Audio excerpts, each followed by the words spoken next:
Welcome to the Human Archive. If you enjoy original science fiction stories about humanity finding its place among the stars, subscribe and join us for the next story. Now, let's begin. Chapter 1. The Question. Professor Seyal Ithuun had spent 31 years studying predators. He knew teeth, claws, venom, and the differences between an animal designed to pursue, one designed to ambush, and one designed to wait motionless beneath mud until something unfortunate stepped within range. Predators made sense to him. Humans did not. The problem began in Lecture Hall 7 of the Concord Institute of Comparative Ecology. Seyal stood before a three-dimensional projection of Earth rotating slowly above the floor. Blue oceans, green continents, white polar caps, and an irritatingly large number of ecosystems for one inhabited world.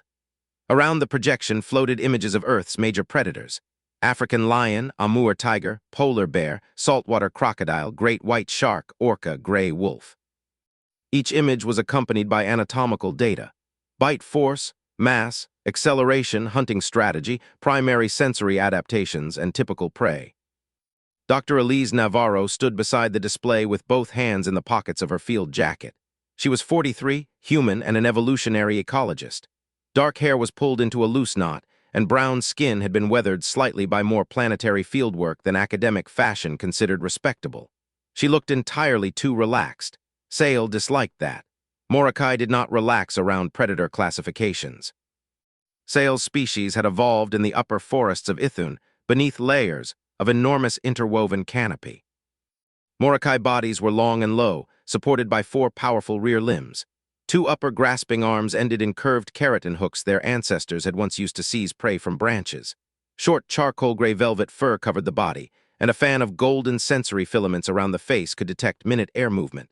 A frightened animal breathing behind leaves could not easily hide from a Moracai. Neither could a careless one. Predation had shaped Moracai biology and Moracai science. The Concord's modern predator ranking model had begun as Moracai ecological theory 6 centuries earlier, and Seyal had spent much of his career improving it. The model worked extremely well when a predator's important capabilities stayed mostly inside its body. Earth was currently ruining his afternoon. He highlighted the lion. Panthera leo. Elise nodded. Yep. Cooperative hunter. Sometimes. Sexually dimorphic. Very. Possesses specialized dentition, retractile claws, high acceleration, powerful forelimbs, and excellent low-light vision. Yes. Seyal changed the image. Panthera tigris. Tiger.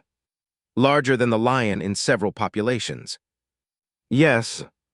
Primarily solitary. Yes. Exceptional ambush capabilities. Yes. Another Ursus maritimus. Polar bear. Extreme strength, large body mass, specialized carnivorous ecology. Correct. Another. Orcinus orca. Elise smiled faintly. Now you're getting complicated. Seyal ignored that. Large cooperative marine predator, sophisticated social hunting, no consistent natural predator after maturity. Yes. He looked toward the assembled class. Students from 18 species filled the tiered hall, then back to Elise. Which species occupies Earth's highest predatory position? She pointed at herself. Silence. Seyal waited. Elise kept pointing. Dr. Kivrin Sal made a clicking sound, then another. The Amethi anatomist was laughing. His transparent amber dermal plates shimmered with each breath. Kivrin had 4 small manipulators clustered around the mouth, and the uncompromising personality of someone who thought all biological questions could eventually be reduced to mechanical leverage. He looked toward Elise. You. Us. Kivrin laughed harder. Seyal did not. He believed humans possessed humor structures specifically evolved to delay scientific discussion. Clarify.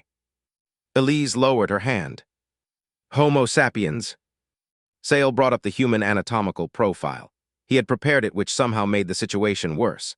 Average adult mass, musculature, dentition, grip strength, vision, sprint speed, dermal protection, claws none, venom none, natural armor negligible, primary killing dentition limited. Seyal looked at her. You are an omnivorous endurance forager with opportunistic predation and scavenging behavior. Elise stared. That somehow sounds ruder than the old classification. Kivrin stopped laughing long enough to say, "It is anatomically generous." Elise pointed at him. "See, that's ruder." Seyal changed the display. A human silhouette appeared beside a tiger. The comparison was embarrassing. "You possess no specialized killing anatomy." "Not much. Your bite force is unimpressive." Elise shrugged. "I don't usually hunt with my mouth." Kivrin leaned forward. "Then why possess teeth?" "Sandwiches." The students laughed. Kivrin entered sandwich into his notes with such seriousness that Elise briefly stopped smiling. Seyal's sensory filaments tightened. He enlarged the lion. "This animal can kill you without technological assistance." "Yes." The tiger, yes. The bear, absolutely. The crocodile, under the right circumstances, extremely. The orca, if I'm in the water, we've already made several mistakes. Seyal turned toward her. "Then how can you identify your own species as the apex predator?" Elise looked at the images. "Lion, tiger, bear, orca," then back at him, "because I know all that." Seyal's sensory fan shifted. "What?" "I know what the tiger's good at." She pointed. "I know how close I don't want to be." The bear, "I know how it hunts." The crocodile, "I know where it waits." The orca, "I know I don't belong in its environment without equipment." Seyal frowned. "Knowledge of danger does not create predatory dominance." "No." Elise walked toward the human silhouette. "But you're measuring the wrong thing." Seyal's upper hooks curled slightly. "What should I measure?" She tapped the projection. The naked human disappeared. A second image replaced it. Human holding a spear, then another, a group of humans around a fire. Another, a bow, a fishing net, a boat, a dog, a horse, a rifle, a tracked vehicle, a satellite map. Elise looked at him. "You're measuring the predator." A pause. "You need to measure the hunting system." The room became quiet. Seyal looked at the images. "This is technological augmentation." "Yes." "External equipment cannot be treated as anatomy." Elise smiled faintly. "Why not?" "Because it is not part of the organism." "Neither is a bird's nest." "That is different." "Beaver dam." "Also different." "Termite mound." Kivrin said. "She is discussing extended phenotype." "I know what she is discussing." Elise smiled. "Then you're ahead of the class." Seyal ignored that. "Artifacts may alter ecological impact. They do not make the artifact part of the predator." Elise nodded. "Okay." Seyal waited. "That was too easy." "What?" "You agreed." "Because the spear isn't part of the human." "Correct." Elise looked toward the display. "The ability to make it is." Seyal went still. Elise continued. "And the ability to teach someone else to make it." The room quieted further. "And the ability to improve it." Seyal's sensory filaments fanned slightly. Elise pointed toward the tiger. "A tiger inherits teeth." "Then the human, a human inherits ideas." Seyal looked at her. For the first time that afternoon, he stopped thinking about claws. Chapter 2. The Wrong Measurement. Seyal attacked the human argument the next morning, scientifically, repeatedly, and without mercy. Elise appeared to enjoy this, which he considered suspicious. They met inside the biomechanics laboratory with Kivrin Sal and a graduate researcher named Taller N. Taller was Savari, tall, reed-thin, blue-green scaled, with 2 long legs and 4 arms. His species had evolved as migratory herd prey. He had spent the first month of the Earth project asking whether every terrestrial animal was dangerous.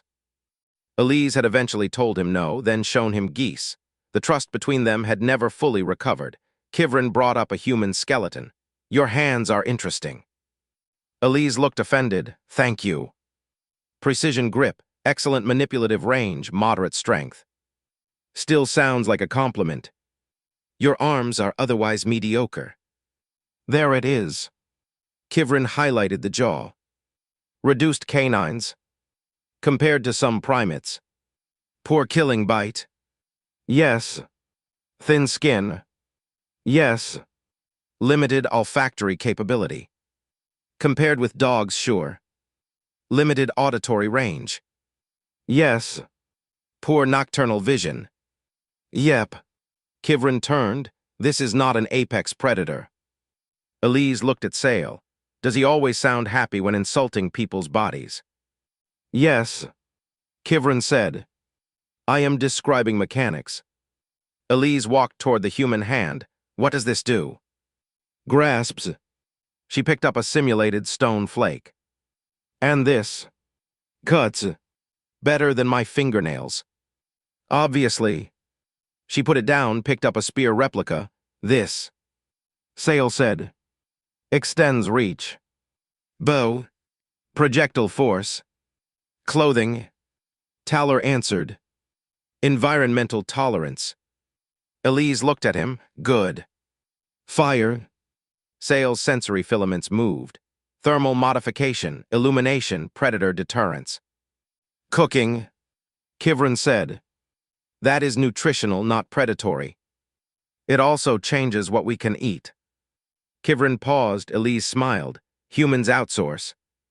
Seyal disliked the phrasing. You compensate for biological limitations. Exactly. Then humanity is not biologically dominant. Never said we were.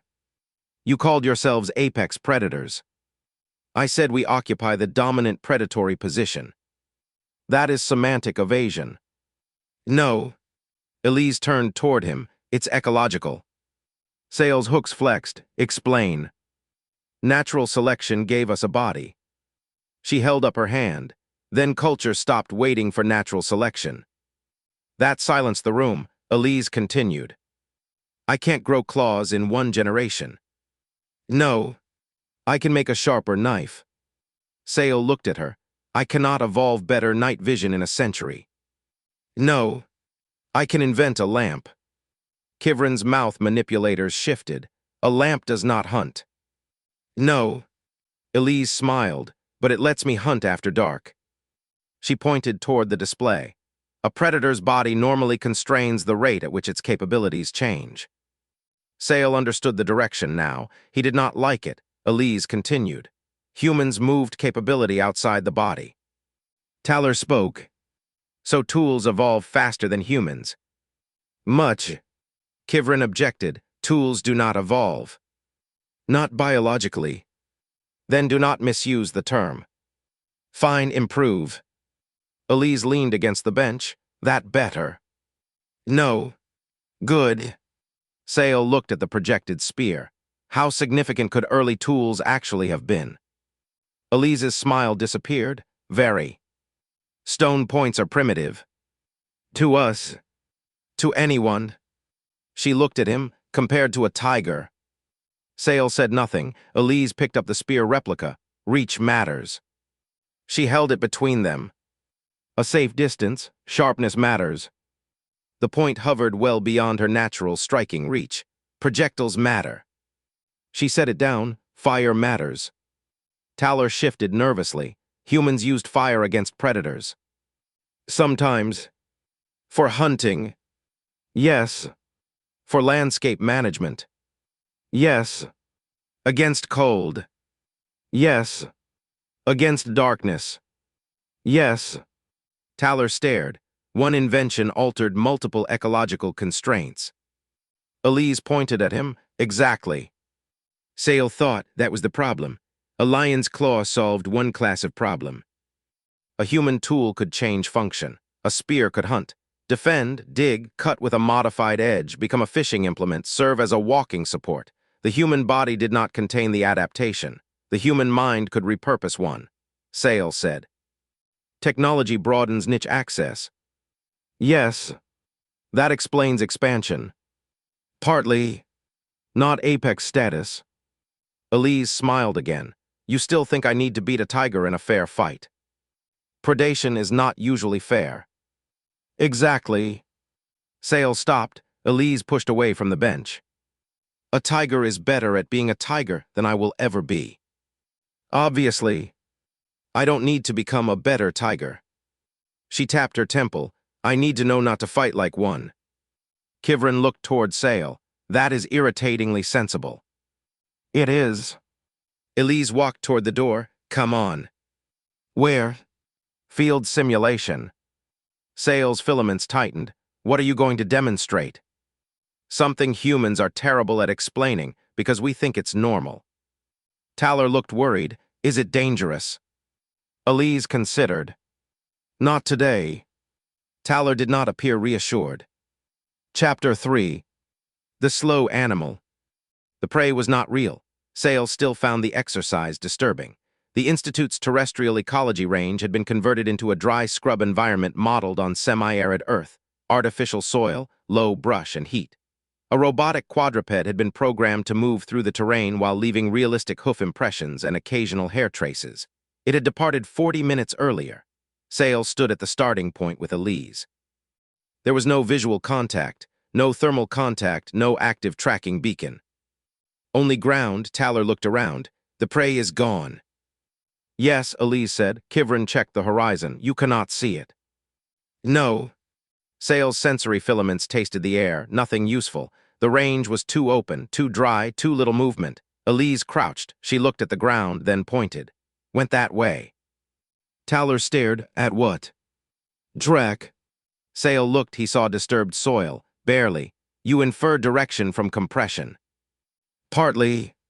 She walked. They followed. 30 meters later, the print vanished over harder ground. Elise stopped. Kivrin looked pleased. You have lost it. No. You have no track. Correct. Then. Elise scanned the surrounding scrub. It's moving toward cover. Seyal frowned. How do you know? Heat. The robot does not experience heat. It simulates an animal that does. That is circular. Welcome to modeling. She moved toward a cluster of scrub, a broken stem, one patch of dust darker than the rest. Elise crouched again, turned here. Taylor asked, How old is that disturbance? 20-30 minutes. How? Elise shrugged. Edges, wind, moisture, how much dust settled back. Seyal's filaments shifted. You are reconstructing an absent animal. Yep. You hunt something you cannot perceive. Humans do a lot with things we can't currently see. They continued. The robot had doubled back. Kivrin missed it. Taylor missed it. Seyal identified the change only because he noticed Elise looking in the opposite direction. How did you know? Track overlap. Where? She showed him 2 nearly identical prints. One edge disturbed the other. Newer direction reversed. Seyal stared. You read sequence. Yes. The exercise lasted 58 minutes. Elise never ran. That bothered Seyal. He had expected a demonstration of human endurance. He received one of patience. Walk, look, infer, correct, wait, continue. Eventually, they found the robotic prey sitting in a shade structure on the far side of the range. Taylor looked at Elise. You barely pursued it. I pursued it the whole time. You were walking. Yes. Kivrin said. Humans are reputed to possess exceptional endurance. Elise made a face. That's usually oversold. Seyal looked at her. Explain. Humans can be good endurance locomotors under the right conditions. She started counting on her fingers. Bipedal gait, sweating, low body hair compared with many mammals, heat dumping, tendon efficiency, stabilization. Kivrin nodded reluctantly. Elastically efficient lower limb. Right, but you are not the galaxy's best endurance organism. Not even Earth's in every context. Seyal's filaments spread. Then why is persistence hunting so frequently cited? Because the trick isn't just running. Elise pointed toward the ground. It's not losing the animal. That was different, she continued. A faster predator can fail if prey gets out of sight. Seyal nodded. A human can follow evidence. Sometimes. Predict destination. Sometimes. Estimate fatigue. Yes. Anticipate water seeking. Yes. Elise smiled. Now you see it. Seyal looked toward the robotic prey. A predator normally perceived prey. Saw, smelled, heard, felt. The human could continue pursuit after direct perception ended. The prey existed inside a model. Track age, direction, likely behavior, terrain, heat, water, Seyal said. You pursue a representation. Elise's smile widened. Exactly. Taylor looked uncomfortable. That sounds worse. Depends whether you're the prey. They began walking back. Seyal remained quiet. A lion chased what it saw, a wolf chased scent, a human could chase a hypothesis. Halfway back, Kivrin said, "Even granting this, an unarmed human remains physically vulnerable." Elise nodded, "Yes. You agree very easily with criticisms of your species. Reality is convenient that way. If deprived of technology, a human loses apex status." One human. Yes. Sure. Seyal looked toward her. She noticed what? You specified one human. Elise stopped walking, then smiled. There's your next problem. Chapter 4. The Dead Hunter. The spearhead was 42,000 years old. Seyal found that unimpressive. It was a small, sharp piece of stone mounted inside an archival case beneath controlled atmosphere. The Museum of Human Prehistory contained thousands of similar artifacts: stone flakes, needles, hooks, harpoons, arrowheads, spear-thrower components, cordage fragments, fishing gear, and fragments of wood hardened by fire. Seyal walked past them. Primitive. Elise nodded. Extremely. You brought me here to demonstrate technological dominance. No. This object cannot compare with modern hunting systems. Correct. Then what am I supposed to observe? Elise pointed at the stone point. How old? Seyal checked. 42,000 terrestrial years. Who made it? Unknown. Who taught them? Unknown. Who invented that exact design? Unknown. Elise nodded, dead. Seyal looked at her, obviously. Probably dead before that point's maker was born. Seyal's filaments shifted.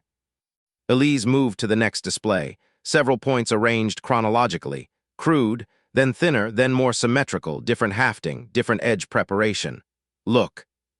Seyal did. Kivrin leaned closer. The design changes. Yes. Incrementally. Yes. Elise pointed. One person learns how to strike stone better.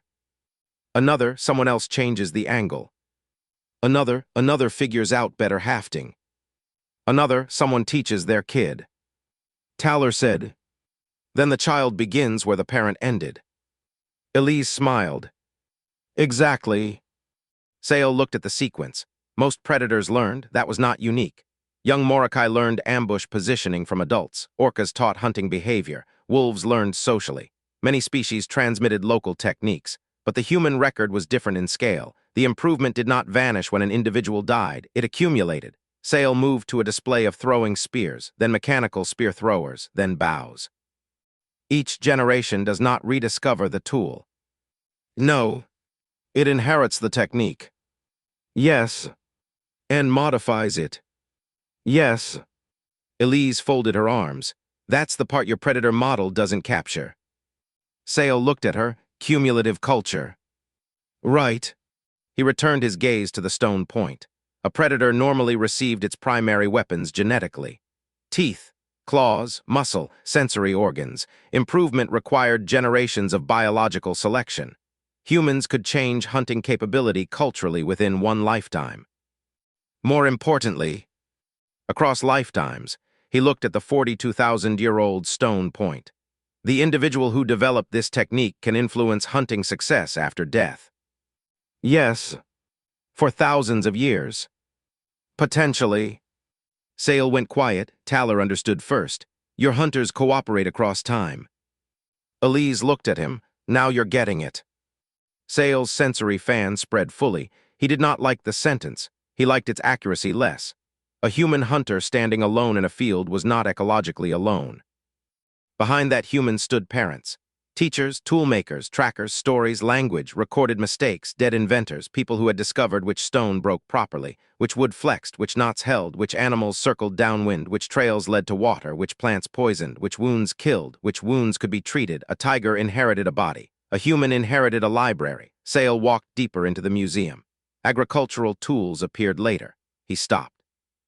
These are not hunting implements. No. Then why include them? Because eventually we started changing the food system itself. Domesticated grains, Livestock, storage vessels, irrigation, fences, Taller stared. You stopped hunting some prey. We domesticated some species, Kivrin said, which transferred predatory effort into husbandry. Pretty much. Seyal looked at a cattle image. You maintain prey populations intentionally. Yes. That is ecologically unusual. Humans do unusual things when hungry. They continued. A later gallery showed boats, fishing nets, hooks, Elise said. Humans didn't stop at land. Seyal looked toward an image of ancient people in a small wooden boat. The ocean behind them looked enormous. You entered the hunting environment of marine predators in that. Yeah. That is irrational. Worked. Those are not opposites. Also true. Seyal stopped at the exit. He looked back across 40,000 years of artifacts. Stone, wood, bone, fiber, metal, each object obsolete, each once new. Each a step, the human body on that cultural timescale had changed comparatively little. The weapon system had not stopped changing, Seyal said. Humanity moved the weapon outside the body. Elise looked toward him. Yes. He continued, and once outside the body, it could improve faster than the body. Elise smiled. There it is. Seyal disliked when humans sounded pleased about his intellectual development. Then Taller asked, how far did that process go? Elise stopped smiling, Seyal noticed. The answer, he realized, was probably unpleasant. Chapter 5. Humanity recruits a wolf. Moss smelled Seyal before Seyal saw Moss. This was deeply offensive. The dog emerged from behind a conservation rover on the grasslands of the North American Restoration Reserve. Medium-sized, dark brown, one white patch on the chest, long muzzle, attentive ears. Seyal immediately classified the anatomy as canid, predatory, cursorial, since specialized, and descended from pack hunters. Moss looked at Seyal. Seyal looked at Moss. The dog sneezed. Ranger Gabriel Arendt laughed. Don't take it personally. Seyal's sensory filaments tightened. He detected me before visual contact. Probably smelled the shuttle on you 5 minutes ago. Gabriel was 56, tall and weathered, with a short gray beard. He carried a field rifle, medical pack, tracking equipment, and the relaxed posture of a man who spent significant time near animals capable of injuring him. Moss sat beside his leg. Seyal pointed. That is a wolf derivative. Dog. A domesticated descendant of ancient wolf populations. That's better. Moss chose that moment to investigate Kivrin, sniff one transparent amber forelimb and lick it. Kivrin recoiled. It secreted fluid on me. Gabriel scratched Moss behind one ear. That's affection. I reject it. Elise smiled. Unfortunately, affection is not always peer-reviewed. Seyal returned to the relevant problem. Humans altered a competing terrestrial predator. Gabriel considered. Depends how you define altered. Elise came around the rover. Mutual evolutionary process. How long? Gabriel said, that's still debated depending on what stage you count. Elise added, at least 15,000 years, probably longer depending on what evidence and definition you use. Moss looked up at Gabriel. The human made a tiny hand gesture and the dog stood immediately. Seyal's hooks tightened. You command it. Gabriel looked offended. No, Moss looked at him. Gabriel looked at Moss. Okay, sometimes. The canid hunts for you. Gabriel's expression changed. With me. Why? Gabriel looked down at Moss. Long story. Elise walked past them, at least 15,000 years long. Seyal followed. The purpose of the field visit was not hunting. That became apparent when Gabriel stopped beside a set of tracks. A large hoofed animal had crossed the trail. Moss smelled, then moved, long lead attached to Gabriel's harness. The dog followed, scent invisible to every alien present. Taller watched with fascination. You cannot detect the animal. No, Gabriel said, the dog can. Yep, and it communicates direction to you. Mostly by dragging me toward it. Moss looked back, possibly insulted. They followed. The target was a tagged elk cow whose monitoring collar had stopped transmitting. The reserve wanted to determine whether the collar had failed, the animal was injured, or predation had occurred. Seyal watched the team. Human, dog, satellite map, local environmental model, radio network, vehicle, veterinary kit. None individually was the hunting system. Together they formed something greater. Moss stopped. Nose high, turned left. Gabriel changed direction instantly. Seyal said, "You trust the animal's sensory interpretation. More than mine for scent. You deliberately defer to another species. On something it's better at, sure." That bothered Seyal more than expected. Predator competition usually rewarded advantages one organism carried in its own body. Humans had taken another predator's superior sense and incorporated it. How? Gabriel looked back. How what? How did humans establish cooperation with wolves? Gabriel laughed. Ask 10 scientists, get 12 versions. Elise answered more carefully. Probably multiple processes over time, wolves exploiting human waste, less fearful individuals hanging around camps, humans tolerating some, mutual benefits, selection on both sides. Then later intentional breeding. Yes. For tracking. Yes. Hunting. Yes. Guarding. Yes. Herding. Yes. Seyal stared at Moss. You took a predator and assigned it ecological functions. Elise frowned. That's a very imperial way to phrase domestication. Seyal's sensory fan tightened. Correct me. We changed each other. Gabriel nodded. Moss stopped again. Ahead, beneath a cluster of trees, lay the missing elk. Alive, one hind leg tangled in old fencing material exposed after recent erosion. Gabriel immediately changed posture. Moss back. The dog retreated. The humans did not approach carelessly. Gabriel called veterinary support. Elise assessed the terrain. The elk thrashed when they got closer. Seyal expected predation instincts from Moss. The dog remained behind the rover on command. Taller looked at him. The wolf descendant found prey. Yes. And now is ordered not to attack it. Yes. Does that not conflict with its instincts?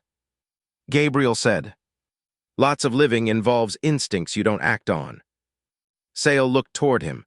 The human ranger was not talking only about the dog. They freed the elk after sedation. No hunting. No death. Moss received a reward for locating it. Food, praise, a ball. Seyal stared at the dog chewing the toy. Humans had recruited another predator, then taught that predator to use hunting abilities without necessarily completing a kill. The idea should have been contradictory. Instead, it worked. Seyal said, you extended your predatory network across species boundaries. Elise nodded, yes. Kivrin, who had spent most of the morning offended by dog saliva, said, this is biomechanically cheating. Gabriel laughed. Elise pointed at Kivrin. Now you're understanding humans. Chapter 6. The apex predator refuses to kill.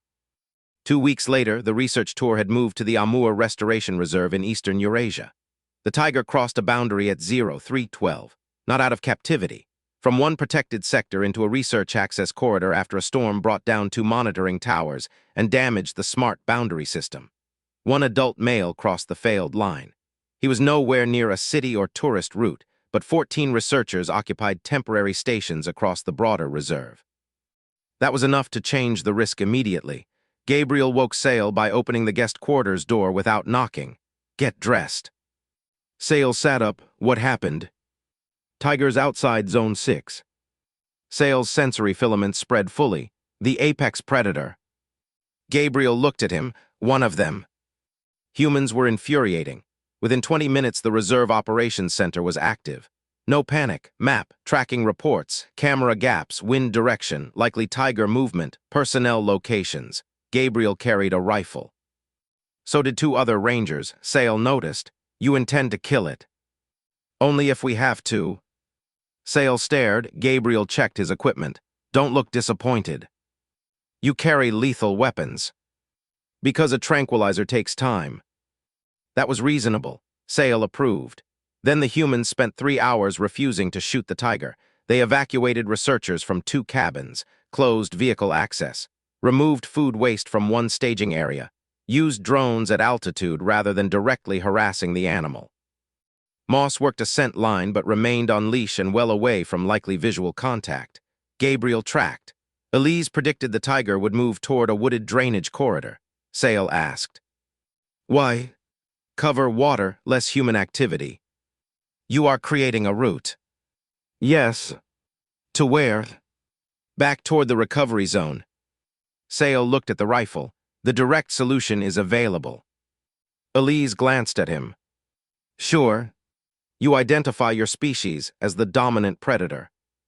Yes. You possess overwhelming technological superiority. Yes. You could eliminate the animal. Yes. Then why not? Elise stopped, looked toward the forest, because we don't need to eat him. Seyal's sensory fan tightened. That is overly simplistic. It's supposed to be. She checked the map. Humans spent a long time acting like every dangerous animal near us was a problem solved by killing it. You consider that incorrect. Sometimes, it removes the threat. From one location. Yes. Also removes the animal. Yes. Potentially from the ecosystem. Seyal looked toward the map again. The tiger population was small, protected, monitored. Its existence itself was a human-managed project. You preserved this predator intentionally. Yes. Despite it being capable of killing humans. Yes. That contradicts apex competition. Elise shook her head. No. It is a competing predator. We're not competing for deer carcasses. You could. Sure. We could also pave the forest. Seyal went still. Elise looked toward him. That's the point. Humans had become powerful enough that direct ecological competition no longer explained their choices. The tiger did not threaten humanity's position. Humanity threatened the tiger's existence. That asymmetry changed responsibility. An alert sounded camera contact. The tiger appeared near a stream crossing. Large male, striped orange-black, moving low. Seyal stared at the image. Beautiful, terrifying. Seyal could kill efficiently. He understood predators, but something about Earth's cats was obscene. Everything in their body looked designed around silent violence. Gabriel studied the movement. He's not stalking. Elise nodded. Traveling. A researcher reported from a vehicle 3 kilometers ahead. Tiger moving toward their route. Gabriel cursed. Get them behind hard cover. The team repositioned. A narrow gap remained between the tiger and the correct habitat zone. Humans cleared it. No vehicles, no lights, no shouting. They made absence into a corridor. Seyal realized. You are manipulating landscape behavior. Elise nodded, trying. The tiger stopped, looked toward one rover. Gabriel's rifle came up. Seyal saw the line. If the tiger charged, the human would fire.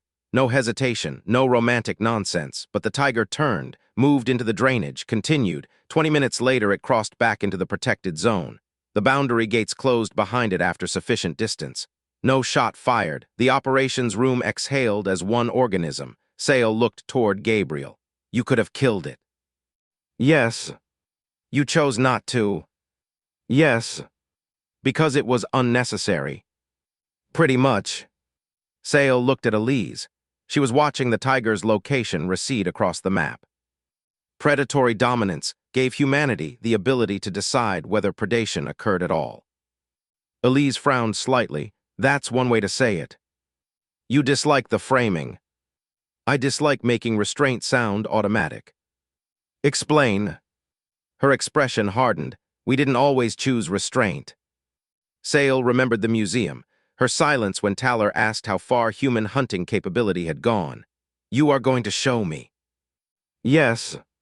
This time, Seyal was not sure he wanted the answer. Chapter 7. What happened to the mammoths? The mammoth skeleton stood 4 meters high. Seyal stared up at curved tusks, massive shoulders, and heavy limbs built for cold grasslands.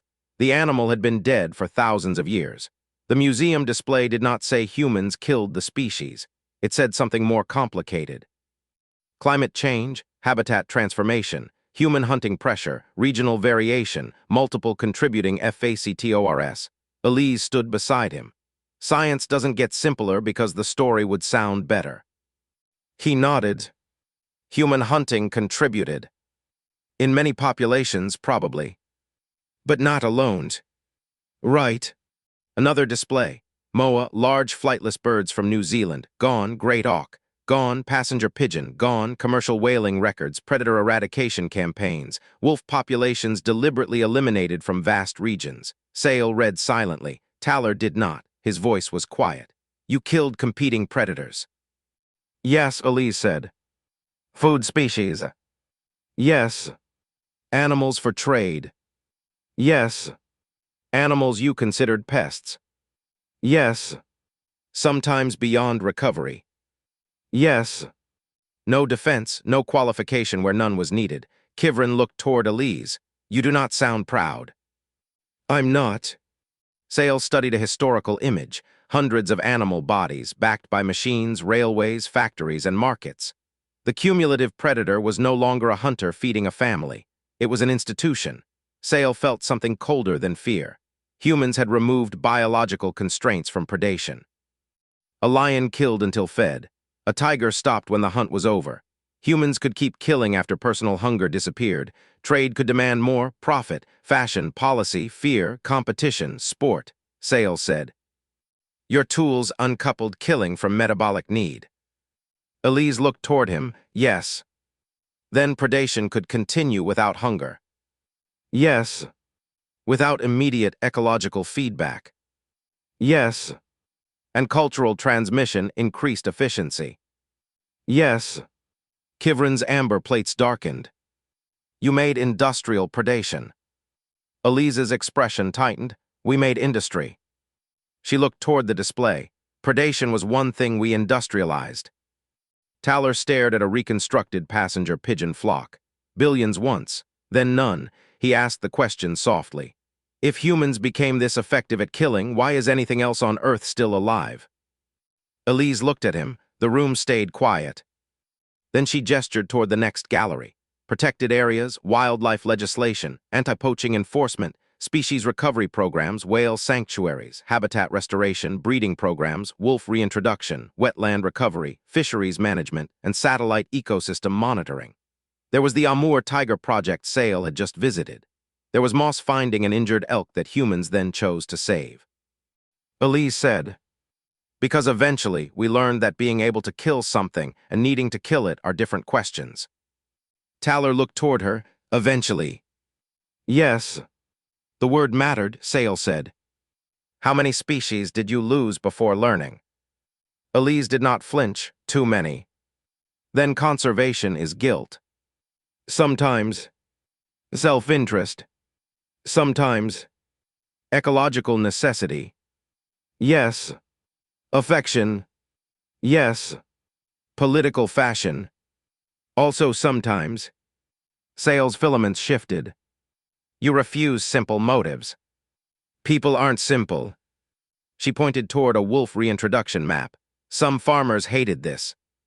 Another, some ecologists fought for it. Another, some communities changed their minds. She looked toward Seyal. Humanity isn't one person having a revelation. That was important. The tidy version would have been that humanity learned once, felt guilty, and changed forever.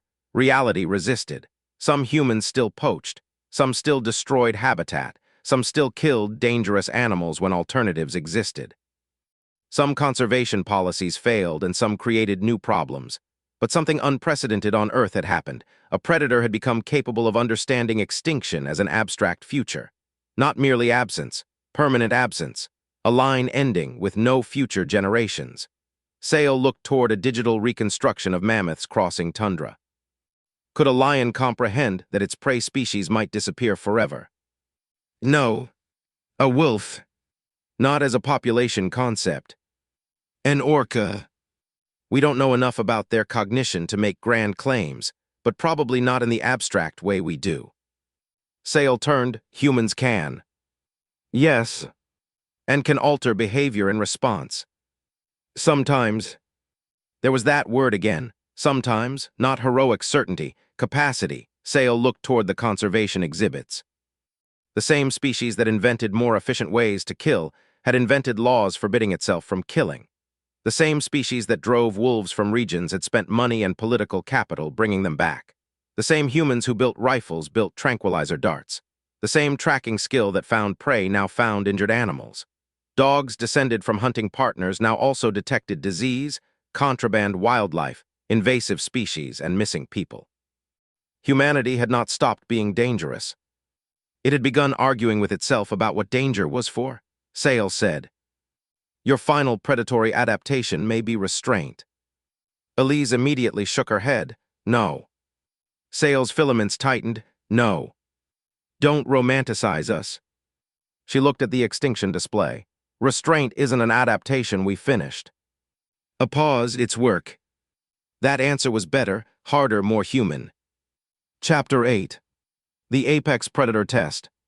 Professor Seyal Ithuun changed the classification. The argument lasted 6 months, mostly because Kivrin opposed the wording on principle and the length on aesthetic grounds. The final Earth ecology record read: Homo sapiens, ecosystem-dominant, cooperative generalist, technologically extended predatory capacity, high cumulative cultural transmission, niche-modifying behavior, extreme. Kivrin stared at the classification. "This is excessively long." Seyal looked toward him. "So is the explanation." Elise laughed from the observer row. Seyal did not remove a word. The new comparative ecology lecture became popular. Students arrived expecting stories about lions. They received anthropology. Seyal stood before the same rotating earth where the problem had begun. A new group filled lecture hall 7. He displayed the human, unarmed, soft skin, small teeth, no claws. One student raised a manipulator. "This species is incorrectly placed." Seyal's sensory fan shifted with amusement. "Why? It lacks specialized predatory anatomy." "Correct. Then how can it occupy the dominant ecological position?" Seyal displayed the tiger. "What is the tiger's primary inherited weapon?" "Dentition and claws." "The wolf." "Dentition, endurance, social hunting, scent." "Raptor." "Vision and talons." "Human." The student hesitated. "Hands." "Useful." Another student said. "Brains." "Also useful." Another. "Endurance." "Sometimes." Another. "Technology." "Closer." Seyal turned toward the class. "The human's primary predatory adaptation is transfer." Silence. He had learned to enjoy that. One student asked, "Transfer of what?" Seyal changed the display. One human taught another to shape stone. Knowledge between individuals. A parent showed a child tracks. Between generations. A spear became a bow. Force into tools. Fire lit darkness. Vision into instruments. A map appeared. Memory into external records.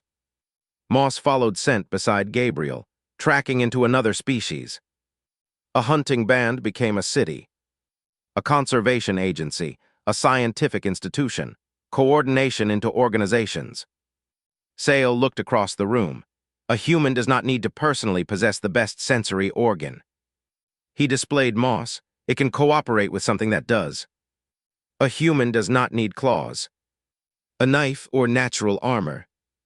Protective clothing or great speed. A horse, a vehicle, or perfect memory. Writing or personal experience of every mistake. Books, training, records. Seyal returned to the human silhouette. One human standing alone may appear biologically unimpressive. He paused, but a human is rarely ecologically alone. Behind the silhouette appeared thousands of others, then millions, then generations stretching backward. Ancestors, hunters, toolmakers, teachers, farmers, sailors, engineers, scientists, rangers. Some faces vanished into prehistory. The knowledge remained, Seyal said. Humanity moved the weapon outside the body. The display changed from stone to steel, and once it did, metal to machine, machine to network, the weapon could improve faster than the body ever could. The class went quiet. A prey-descended student near the front raised one hand. "Then humans are the most dangerous predator on Earth." Seyal considered, "Potentially." The student looked confused. "Potentially." Seyal displayed the tiger from the reserve. Alive. Power and use are not identical. Another image, the rifle in Gabriel's hands, unfired. Another, a tranquilized elk being freed. Another, whale sanctuary boundaries. Another, a wolf crossing protected land. Another, the old extinction displays. Seyal looked at the class. That distinction became important only after humans became powerful enough to make it important. The first student asked, "Which creature stands at the top of Earth's food chain?" Seyal remembered the question, the one he had asked Elise Navarro years earlier. He displayed lion, tiger, bear, orca, crocodile, human, then removed them all except the human. Humanity. The student looked at the small, soft-bodied primate. "I still do not understand." Seyal's sensory fan spread. "I didn't either." He pointed toward the human. "Do not measure the teeth." Then toward the history behind it. "Measure what taught the hand holding the spear." The galaxy had searched Earth for the creature that occupied its dominant predatory position. It examined the obvious candidates. The lion had stronger jaws, the tiger had claws, the bear had mass, the wolf had scent, the eagle had vision, the crocodile had armor. The shark ruled an environment where humans could not survive without machines. Almost every serious Earth predator possessed some biological weapon humans lacked. Humans were soft, poorly armored, slow over short distances, weakly armed by nature. Then humanity changed the question. A claw was useful, a spear could be replaced, teeth were inherited, a bow could be improved. A tiger received its primary weapons from its parents. A human could receive a weapon from someone who had been dead for 5,000 years. That was different. Humans hunted together, then they taught their children. Their children improved the technique, then humans wrote it down, built better tools, changed landscapes, followed tracks after prey vanished from sight, predicted where animals would run, recruited wolves, mounted horses, built boats, crossed oceans, eventually watched entire ecosystems from orbit. One human was not Earth's dominant predator. That had been Seyal's mistake. Humanity was, not because every human could kill a lion. Most could not because humans were fearless. They were not because nature had given them the best body. It had not. Humanity became dangerous because every generation inherited more than genes. It inherited solutions. A dead hunter could still teach. A forgotten inventor could still sharpen a weapon. A mistake made 10,000 years ago could survive as a warning. Humans turned memory into anatomy that did not have to grow inside the body. Eventually, those accumulated solutions became so powerful that humanity encountered a problem no other Earth predator had ever needed to face. It had to decide when not to use them. A lion could not choose to preserve gazelles as a species. A shark could not establish a marine sanctuary. A wolf could not debate sustainable prey populations. Humans could. Sometimes they failed, sometimes catastrophically. Sometimes they understood only after the last animal was already gone. But once humanity became capable of dominating almost every ecosystem it entered, humans began arguing about limits. They wrote laws, protected prey and predators, rebuilt habitats, put down rifles, picked up tranquilizers, and used ancient tracking instincts to find animals they intended to save. Not because humanity had ceased being dangerous, because danger had become a choice often enough that the choice itself began to matter. So when Professor Seyal Ithuun was asked again which creature stood at the top of Earth's predatory hierarchy, he no longer searched for the largest teeth. He pointed toward the human, not because humanity possessed the sharpest claws, but because humans had done something evolution had never placed inside a jaw, fang, or talon. They made predation cumulative, and much later they began trying to make restraint cumulative too.